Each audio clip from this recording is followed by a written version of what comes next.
அகத்திக்கீரை வந்து சுகருக்கு நல்ல சொல்கிறாங்க. இந்த பூவும் இலையும் சுண்டி சாப்பிட்டா நல்ல சுகருக்குரிய ஆக்கள் வந்து இதை கட்டாயம் எங்கே பார்த்தாலும் சுண்டி சாப்பிடுங்க. ஹெல்த்துக்கும் நல்லது, சுகருக்கும் நல்லது. எவ்வளோ காய் காய்ச்சிருக்குன்னு பாருங்கள் இந்த அகத்திக்கீரை மரத்தில்.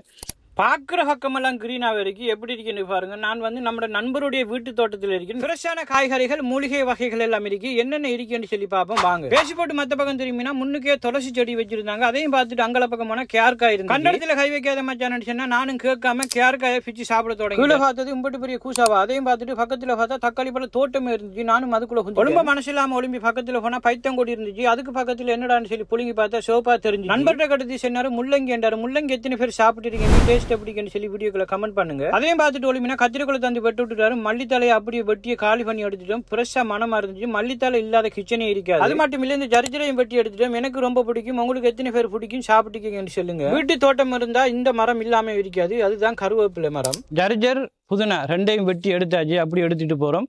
நீங்களும் கத்தால ஃபேமிலியோடு இருக்கீங்கன்னா கட்டாயம் வீட்டு தோட்டம் செய்யறதுக்கு ட்ரை பண்ணுங்க. அதுவும் ஃப்ரீ டைம்ல ஃப்ரெஷ்ஷாக சாப்பிட்டோம்னா நம்மளோட ஹெல்த்துக்கு நல்லது. எத்தனை பேர் கத்தாரில் இருக்கீங்க, இப்படி வீட்டு தோட்டம் ட்ரை பண்ணுறீங்க, இதில் இருக்கிறது என்னென்ன நீங்கள் வச்சுருக்கீங்கன்னு சொல்லி வீடியோக்குள்ளே கட்டாயம் கமெண்ட் பண்ணுங்கள். பாய்.